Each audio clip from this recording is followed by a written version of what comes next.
Today's interview deals with the topic of addiction and suicide and is intended for a mature audience. Listener discretion is advised. Hi, this is Alyssa Minear from Fort Mill, South Carolina, and I'm a small business owner of Sweet Waffle Farm Boutique. I love listening to Compelled because it strengthens my faith to hear so many incredible stories of what God is doing. It encourages me to persevere and inspires a deeper love for God and amazement for His power. Enjoy today's episode. It was a time when I was really trying to take my life into my own hands, and I lost all hope. Like, I didn't want to live with myself any longer. By early 2012, I was sitting in a bathtub with a butcher knife at my wrist. I'm Paul Hastings, and you're listening to Season 3 of Compelled, a seasonal podcast with unique stories from the kingdom of God told by the people compelled to live for Him. Last week, we heard from Jason and David Benham, also known as the Benham Brothers, identical twins who, among other things, are real estate entrepreneurs and former professional baseball players. But perhaps they are best known for being forced to make a decision between either being removed as hosts of a national reality TV show or renouncing their beliefs in God's design for marriage. You can hear that story by pulling up last week's episode. Today, we'll hear from Julian Weber, a regular father from suburban America who had everything the American dream could offer. A loving wife, 4 children, a beautiful home, a great job, and even leadership in his church. But when his identity was stripped away, his world quickly fell apart. That story coming up right after a word from our sponsors. There's a current events newsletter that I've been reading for the past year called The Pour-Over. It's a short and concise summary of the news that drops in your inbox 3 times a week with reminders and verses to keep believers focused on eternity and not the chaos in Washington, D.C. or on Wall Street. Their writing is clever and humorous and mercifully brief, something that a busy guy like myself really appreciates. I can read through the day's biggest headlines and also be reminded of a Christian perspective on current events. I'm not even sure how I found their newsletter, but I'm glad that I did. It's something that I look forward to reading every morning that it comes out. In fact, my only complaint is that it comes just 3 times a week instead of 7.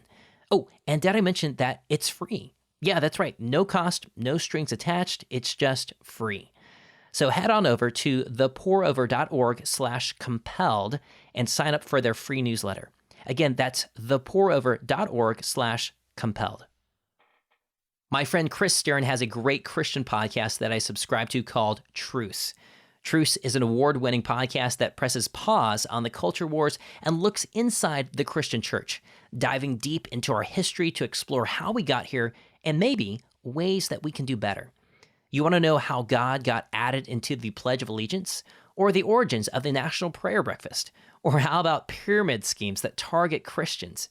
If you wondered about any of these things, then Truce is the show for you. I've listened and enjoyed many of these episodes.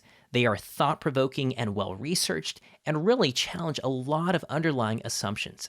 As Christians, we should never walk blindly in anything, but we should test everything that we hear with the scriptures, just like the Bereans. And Truce Podcast does a great job of this, not assuming anything, but examining everything and holding it up to the light of Scripture. Listen to Truce anywhere you get podcasts or at trucepodcast.com. Again, that's trucepodcast.com. I sat down with Julian at his home near Wichita, Kansas, and he shared with me how he immigrated to the United States from Germany when he was 9 years old and was bullied by other students for many years because he didn't speak English well. But eventually he settled into American culture and embraced everything it had to offer, including the good and the bad. So as I grew up in my youth, I was a schemer and a manipulator. I listened to horrible music at that time with the most vile lyrics. I would look at pornographic magazines. I would watch pornographic movies in my neighbor's basement. You know, we'd find his dad's collection, if you will. My mom started to encourage my brother and I to go to church with her. It was a little bit more by force. At that time, I was a member of the youth group and would be involved in the activities, but I didn't know God. And this was Julian's life. Happy, American, maybe even a professing Christian. But then one day, God stepped into Julian's life in an unexpected way. So in 92, this was when I was a junior in high school. I was 16 years old, and my best friend at the time and I were invited to a party at Central Missouri State University. And I remember thinking, what boy in his natural mind would pass up an evening with college girls? We were both very girl crazy. And when we got there, it ended up being like a bowling party for a Bible study group, which was, a mild letdown. But we adjusted our expectations, and we ended up enjoying ourselves. But as the evening progressed, things got late. These guys then walked the ladies back to their dorm. And that's really when things got interesting for me. We all got the girls inside and then gathered around in a circle in the vestibule outside of the actual dormitory itself. Just the guys? And the girls. And the guys and yeah, girls. Both together. And the guy who had invited us started to pray for the ladies. And, I've heard lots of people pray throughout my life before, including my mom and a lot of her friends and at church. But I'd never quite heard anybody pray like this gentleman prayed. And it was really as though he knew Jesus himself, like he had a personal relationship with Jesus. And that was new to me. It was just very stirring, very moving. My friend and I drove home. It was about a 45-minute to an hour-long drive. And, it's all we could talk about. Like, this guy, he really knew Jesus? Like, that's crazy. The next evening, there was a concert at a church. They did an altar call. And that's really when I believe the Lord just maybe finished opening my eyes, at least from a conversion perspective, to how much he loves me. And I remember just wanting to know him more, like who he is. And so that's the first time I would say I really recognized the sin in my life. And I cried out to God because of it and repented that evening. My friend and I we had ongoing conversations and we still lived our lives, right? There was still kind of a lot of the worldliness in us. I remember, for example, cursing.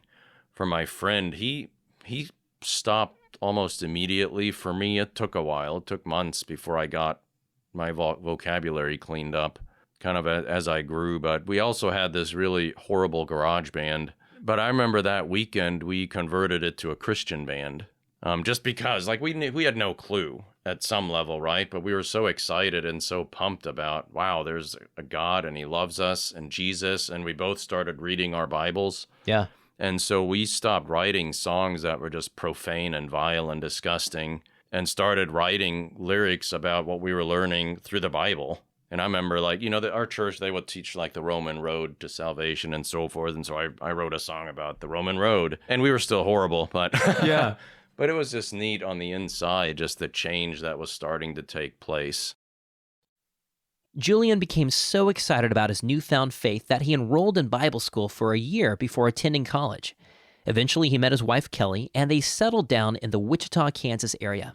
Julian had a great job, they were plugged in with their church, and life was good. Everything, was picture perfect, the Christian American dream, if you will. We had a new home, 4 kids, and we were active in the church and ministry, and everything seemed like this is what anybody is supposed to be doing. What I didn't realize at the time is that my identity as a person was tied up in all of these various roles. I was a part-time church administrator, I served on the deacon board, etc. And I didn't realize it at the time, but all those things were false identities for me that I was internally kind of using to think more highly of myself than I should. And then in 2006, my company basically put an end to all virtual employees, and they pulled everybody back to their world headquarters in the Kansas City area. So we prayed, and that was a time also, when the economy was already starting to tank into the 07, 08 time frame. Yeah. There was nothing. I couldn't even get a job at Target.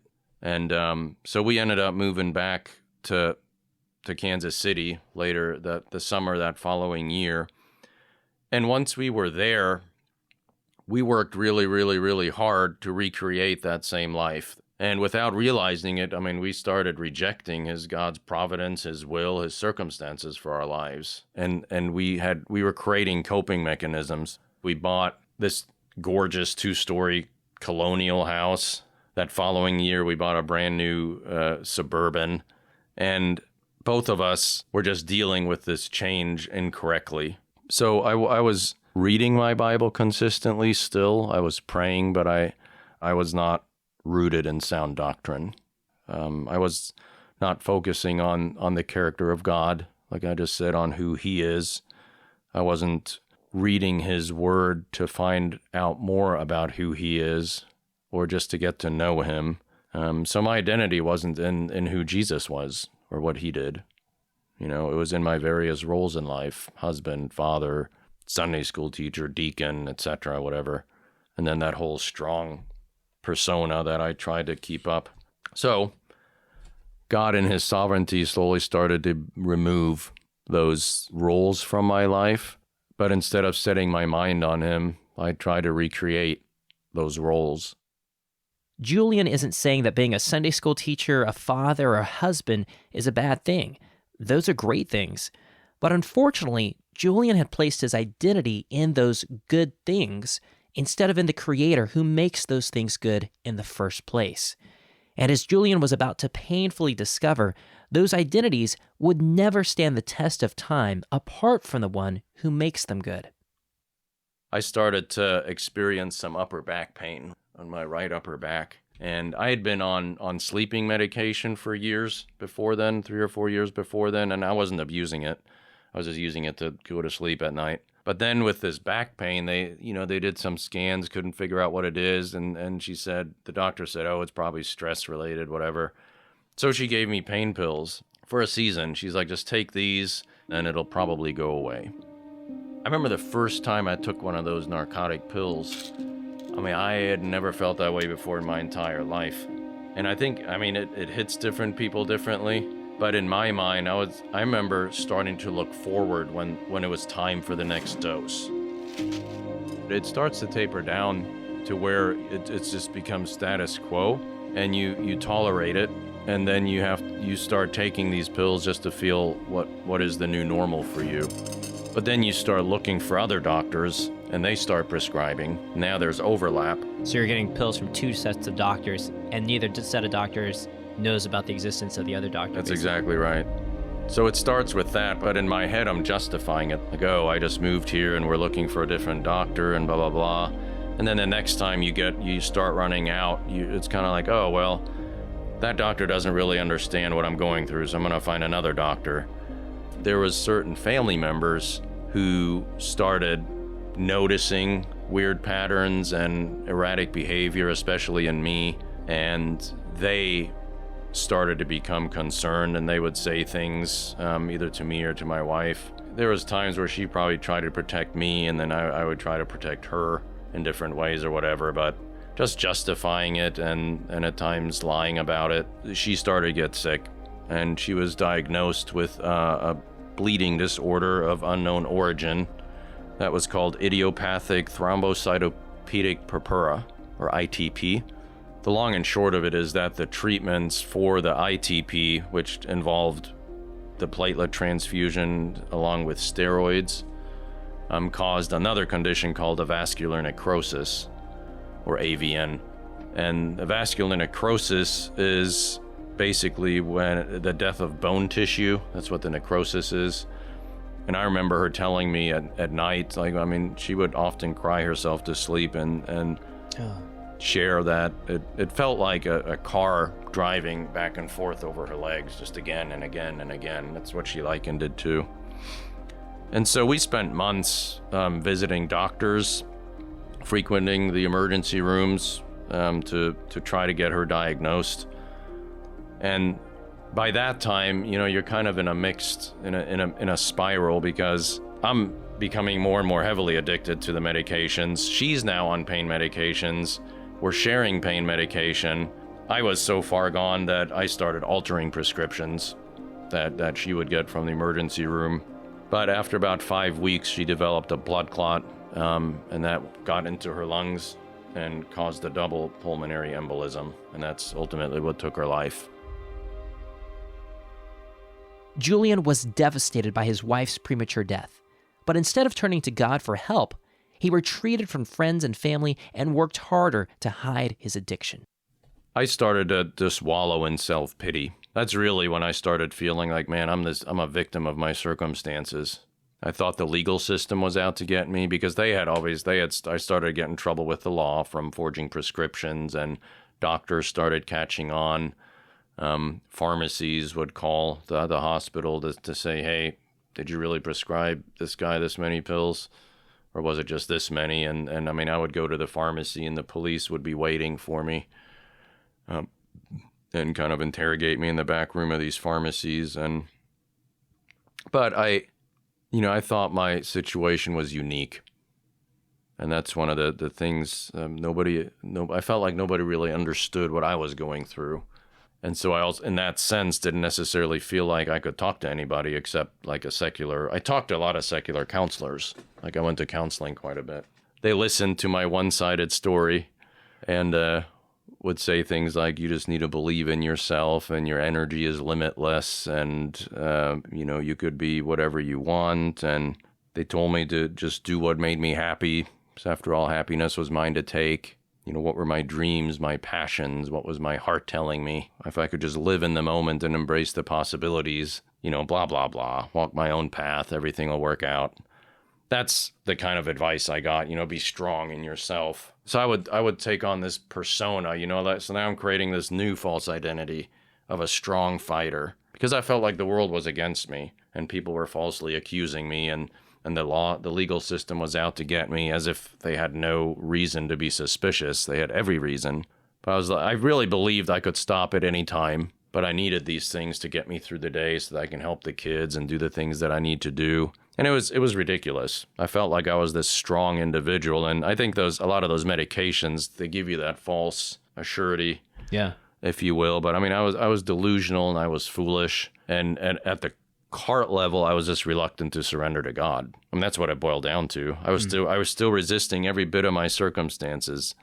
And I tell people resistance to God's providence and will for their lives, that's not strength, it's stupidity. And I was stupid. Yeah. I had become so desensitized and it was horrible. At this point, would you describe yourself, were you angry with God? Were you just didn't really care that much about what God had to say? Just deadened? I wasn't deadened to God at all. I still felt like I had a very active relationship with him. As a matter of fact, I felt like I had great faith. I'm a single dad. I'm taking care of these 4 kids. And then, outsiders come along and like, oh, wow, like, how do you do it? And that strokes your ego in a little bit. I started to get heavily into the Word of Faith movement. And I started praying for healing. I mean, it would be middle of the night and I would go to the 24/7 prayer room and would pray and have people pray over me. And when you say praying for healing, not praying for healing from addiction to drugs. Oh, no. Because it's something for my back pain. For your back pain. Yeah, because I didn't have a drug problem, mind you. I would never admit to anybody that I had a drug problem. So there was a lot of denial. I mean, I was addicted to every mind-altering substance that you can imagine. It turned into a time where I basically lied and deceived every single person that I knew. I mean, just everything was a lie because everything in my life had become a total fabrication. You're in bondage when someone asks you a simple question and you can't even answer without exaggerating the truth in some way, and you don't even have to. Yeah. But just literally everything was a lie. I remember I was so anxious in a way, like people were onto me. And I would even like go out of my way to try to do these other things to try to detract the attention off me when I assumed somebody might know something. These could be just total strangers on the street.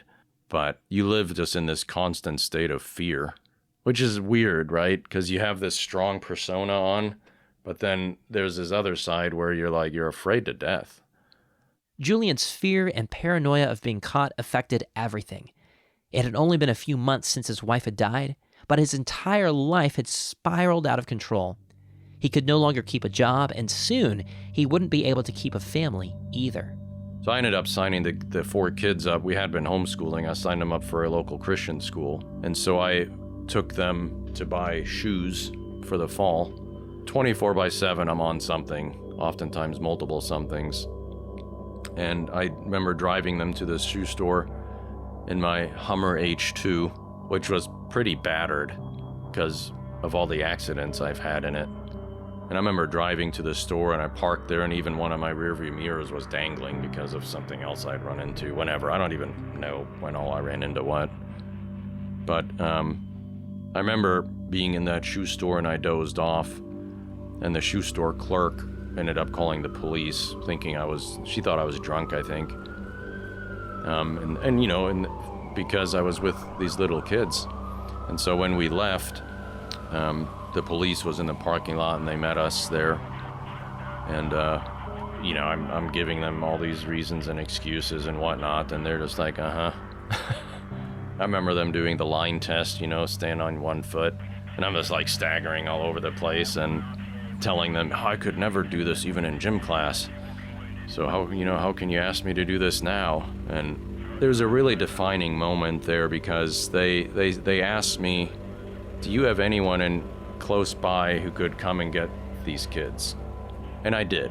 My sister-in-law and her husband lived, 2 miles away. But because of the growing suspicion of that side of the family, I didn't want anything to do with them because I didn't want them to know the truth, thinking maybe, they didn't know the full truth. And so I said no. There's nobody here, thinking they would just turn them over to me and tell me to go home and get some rest or whatever. Well, that didn't happen. They split them, put the boys in one squad car, the girls in the other squad car, and me in the third squad car. That was the kids' first experience with foster care. After being released from jail, Julian was confronted by several family members and friends who tried to intervene. He begrudgingly agreed to attend rehab, but only to appease them. Julian still refused to believe that he was an addict or that he had a drug problem, and because of that, his rehab experience was actually counterproductive. He simply learned more about how addiction worked and about other substances that he could abuse and become cross-addicted to. But after being released from rehab, he still went through the motions of pretending that he was recovered.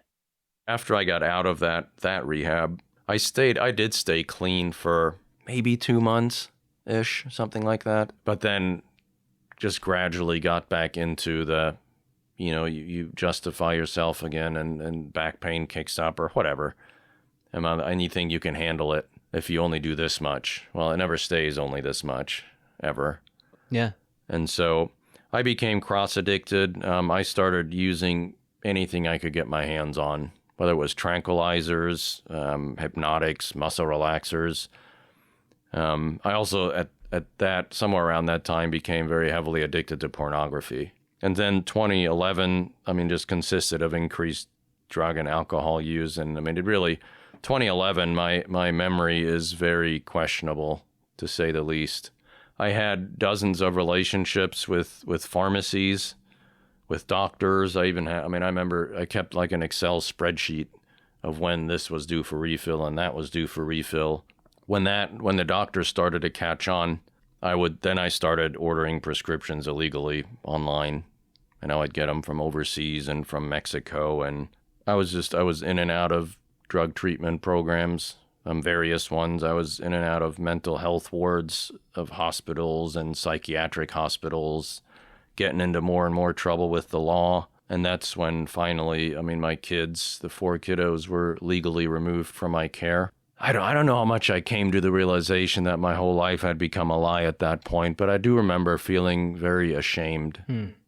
I often liken myself to Job, in my strong persona, because Job, lost all of his kids, and then, he's down to his wife and all these things. And I had lost my wife and then lost all my kids. So I was just like, man, I'm like Job in the flesh. But my hope was in my own abilities to overcome this thing. It wasn't in Jesus. It wasn't in the power of God. It was in me. And my focus was on myself, self-preservation, self-hatred. There was a lot of self-hatred, destruction and absolutely no self-control. Yeah. And like I said before, I just quenched the work of the Holy Spirit in my life. I was resisting anything good at that point and basically embracing anything evil. Yeah. So it was a time when I was really trying to take my life into my own hands. And I lost all hope. Like, I didn't want to live with myself any longer. By early 2012, I was sitting in a bathtub with a butcher knife at my wrist. I can still feel the point of that knife on my arm, on my left wrist. And, you know, it was a time where I, once again, trying to take my life into my own hands. But God knew, and he had an intervention planned. Just a few months prior, I had the name of all my 4 kids tattooed on my wrists. And when I was sitting there, I couldn't slice through them.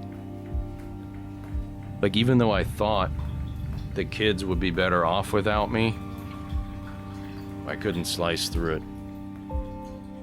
You know, and then more of the same next couple of months. In early February of 2012, I left the state. I had this bright idea that I would drive to my parents' house, who lived like some 800 miles away, to get cleaned up. So at that point, I think I started to recognize something's got to give. I need to get out of here. Well, about 4 hours into that trip, I was pulled over for driving under the influence. Apparently, I was tailgating several semis, and they radioed me in. And so I spent a night in jail there. I went through withdrawal, and I was still convinced at that point that all my kids would be better off without me. And so I made 2 attempts on my life in that jail cell. And I mean, there's absolutely no lasting damage whatsoever. So, you know, God even then was with me. And I remember then 1 or 2 days later, after being in that town, I don't even know how I still was able to drive. And I remember calling my mom to tell her, hey, I'm on my way to see you guys. And she's like, your attorney called me. You have like a warrant out for your arrest and XYZ for not showing up to court dates for probably for the prescription fraud or something else, who knows. And so she's like, you need to go back. And so I'm like, okay. I really, really believe it was the power of God intervening at that specific time, because the way I was going, and I'm sure if I had done it in my own flesh like I'd been doing everything else, I would have probably kept driving 4 more hours till I got to the next jail. And for the first time since his addictions began, Julian was finally ready to face the consequences of his actions. He couldn't undo what he had done, but at least he could stop running away. Once I was actually in that county jail, that was the first time in many years that I actually felt safe. And mainly because I think I was safe for myself. When I first got booked, the nurse kind of does an assessment on you. And she asked me, have you been suicidal in the last 24 to 48 hours? And I also believe by God's grace, I said, yeah, back in this jail. And so she put me in the psychiatric ward.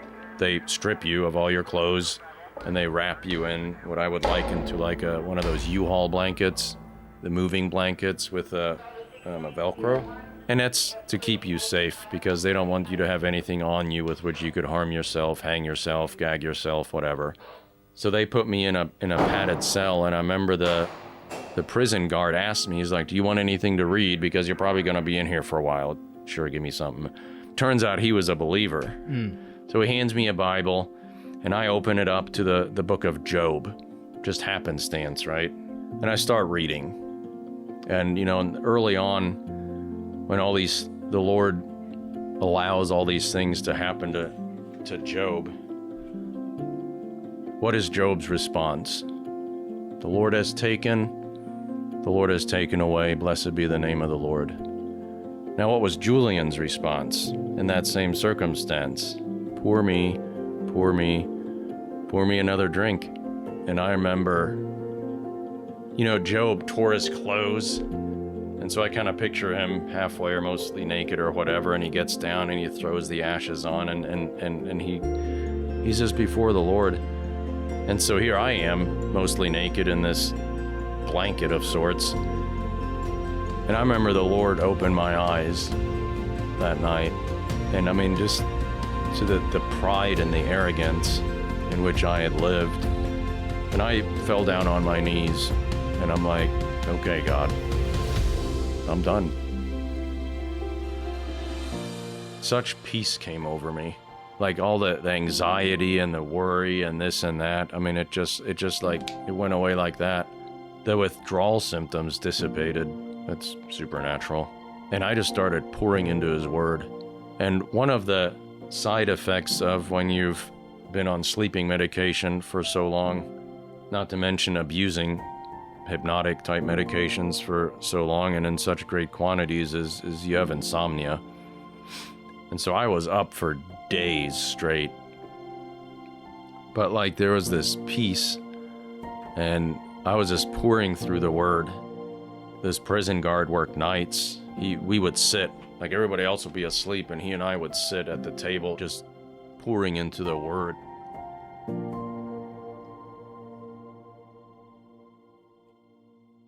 And so I spent 2 weeks in general population in the jail there, and then they moved me. My attorney was able to get me into that therapeutic community program, which is a 6-month program.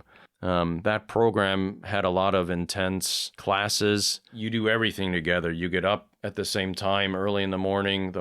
Everybody in the program goes to eat breakfast together. They come back. You take the classes together. They split you up and you do group therapy. And you live with these people. And about 3 months later, that's when I finally came to terms with the fact that I was an alcoholic and an addict, and that was a serious problem. Only 3 months into the program. 3 months into the program. It's just unbelievable to see how his hand is just there, and he allows things, but it's for a purpose. Yeah. And he allows me and us to do foolish things for a purpose, for a season. One of the counselors actually had a lot of religious background, and whether it's Judaism, Catholicism, whatever. And so he knew the Christian faith fairly well, and so that's how he approached me. And I remember even sitting in his office one day just talking about how I can't forgive myself for what I put my kids through. And he looked at me, he goes, aren't you a Christian? Because I wasn't shy about my faith, and so as I did my book work, I would go back to the scriptures and kind of try to cross-reference and all this. And I remember asking, he's like, aren't you a Christian? I'm like, well, yeah. And he goes, isn't that kind of a slap in the face to Jesus for you to say you can't forgive yourself after everything that he went through to forgive you of your sins? This is an unsaved man saying this to me, a non-Christian. And that just hit me. And that was a real turning point. And I still wrestle with a lot of this stuff, right? I mean, I still feel remorse for what I put the kids through, what I put my family through, and all these things. But nothing is more evident anymore than just God's forgiveness in the midst of it all. Yeah. Yeah. And that it's all about him. After battling and losing to every form of addiction for 5 years, Julian was finally ready to submit his life to Christ. A few months later, he was released from jail, a completely changed man. Now, there was still a long road ahead of him, but one that he would not have to travel alone. For starters, he now had Christ in the driver's seat. But also, Julian had a family again. He was eventually reunited with his children and through a series of incredible circumstances, married his second wife, Natalie, who has been a constant encouragement to him even during some of his hardest moments. I mean, really, one of the biggest things that I think keeps me sober and clean is rigorous honesty and transparency. And I have, a few guy friends that I can talk to about these things, but Natalie, too, is my first defense. Like, if I struggle with anything, I go to her and we pray. And I mean, with the pills, one of my biggest fears has been the kidney stones. And I remember the first time after you've had so many of them, you kind of know what's coming, right? I had one, and Natalie and I would just start praying. And because I didn't want to take medicine for it, because it scares me. It's a healthy fear, right? Because I know how easily I could probably get hooked again. And I remember we prayed, and I'm drinking like tons of water, to try to dislodge this thing. And she mixed me this funky concoction of like apple cider vinegar and lemon juice and honey. This is horrid stuff.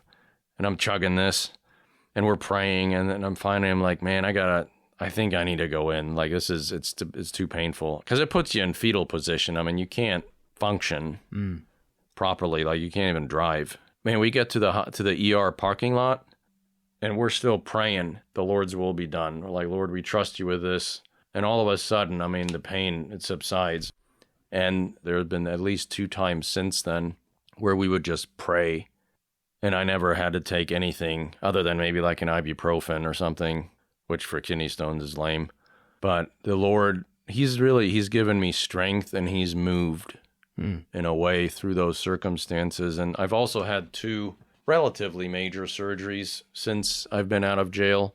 And the Lord he even sustained me through that, to where I didn't have to take anything narcotic. I took an ibuprofen, and God got me through. And then I had another surgery. I don't remember if it was before or after that one. That was where you're down for a few days, and same thing.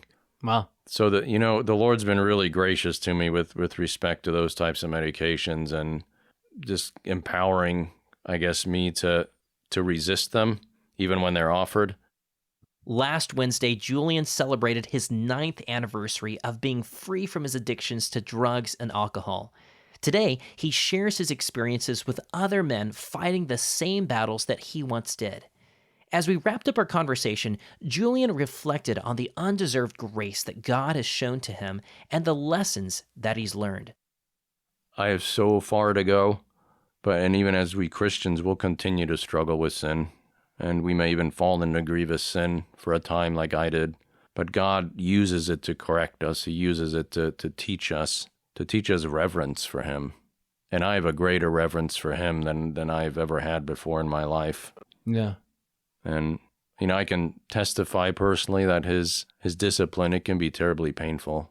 Not only for me, everything that he allowed me to do in my foolishness, it was painful for everybody around me too. And I pray in his sovereignty that he uses it in their lives as well, to yield fruit of greater conformity to himself. In Hebrews 12:6, there's a promise, and that says, "It's whom the Lord loves, he chastens." God allowed addiction in my life to remove many strongholds that I didn't even know were there. And I have a whole new understanding of sinfulness and our guilty standing before a holy and just God. That I never had that before. Yeah. And that's also what I try to emphasize with guys that I meet with that are struggling with addiction. I'm like, it's one thing, obviously you want to clean up, but you know what? That's not the end goal. Yeah. The end goal is for you to get to know who God is and to spend eternity with Jesus. That's the end goal, not getting clean. That's a different perspective, but he's reassured me, and what he promises, he is able and willing to perform, and he does so exceedingly and abundantly above and beyond all that we can think or imagine. He restored my children unto me after they were legally removed. He moved in their hearts to forgive me for the horror I put them through. He blessed me with Natalie, a new wife who literally is Ephesians 3:20 and 20. She is so far above and beyond anything I could have thought or imagined. He provided a new job, to where I can support my family, and now he's using my mess, if you will, to proclaim his message, his gospel to other people who are struggling with addiction. And that's been a great blessing. He's renewed my prayer life, and he's just more real than he's ever been before. I shouldn't be here. At best, I should be dead. And I believe God would have me in his arms, as I do believe I knew him, even though I went very astray. But if not that, I should be in prison for life because of what I put those kids through, and the many times I drove with them under the influence and all these other things. So it's by by His grace that I'm alive. It's by His grace that I'm not in jail for life. It's by His grace that I actually have a relationship with my kids and with most of the extended family. And that is all, it's all Him. Because I certainly did everything I could to destroy my life and the relationships and everything around me. And He sought in His goodness to restore that unto me. Wow. Well, Julie, I'm just really glad and grateful that you've taken your afternoon to share this story with us. I think it's a really powerful testimony, and obviously something that has helped many other people's lives as well and continues to help them, I think. That is my prayer. Thank you, Julian. Thank you, brother. A few weeks ago, I shared Julian's story with my friend Donna, and she sent back to me a Bible passage which summarizes Julian's story so well. It's an excerpt from Psalm 107, which says, "Let the redeemed tell their stories. Some became fools through their rebellious ways and suffered affliction because of their iniquities, and drew near the gates of death. Then they cried to the Lord in their trouble, and He saved them from their distress. He sent out His word and healed them. He rescued them from the grave. Let them give thanks to the Lord for His unfailing love and His wonderful deeds for mankind." And that's my prayer for those listening. May we all give God thanks for the way He worked in Julian's life and for His unfailing love toward all of us. You can learn more about Julian or ask him to speak at your church by visiting his website, identifiedministries.com. Or you can visit compelledpodcast.com and look up our show notes. There we'll include photos of Julian before and after his addictions, one of his songs from his GarageBand days, and some other fun behind-the-scenes photos. We'll also be giving away 3 workbooks and discussion guides that Julian has created to help those recovering from addiction. If you'd like a copy, simply visit compelledpodcast.com this week and enter our drawing. While you're there, please consider joining Compelled as a monthly member for as little as $10 a month. Members get to listen to each episode of Compelled 1 week early, meaning that you could actually listen to next week's episode right now. But most importantly, you allow us to continue creating these stories about God's work. To learn more, click the button at the top of our website that says Become a Member. Also, another great way you can support Compelled is by sharing this episode with your friends that you think would enjoy it. We have an easy-to-use tool at our website that makes it really simple to share episodes through email or social media. And to say thanks, we have some fun perks we'd like to send your way, including a sticker, a coffee mug, or even a complete New Testament scripture journal set from Crossway Publishing. Get started by clicking the share button at the top of our website. Again, that's at compelledpodcast.com. This episode was produced by me and my wife, Sarah Hastings. Our editor is Zach Fowler. Our production intern is Ethan Adams. And our music outro is by Ben Jackson and Brian Facchino. Stay tuned for a sneak peek from next week's episode with Doug and Sela Helms, a married couple from Fort Worth, Texas, whose world was turned upside down after a tragic car accident left their 17-year-old son with a traumatic brain injury. Together, they would face the greatest trial of their life, and their faith in the Lord would be tested to the limit. I'm your host, Paul Hastings, and we'll be back with another compelling story next Tuesday.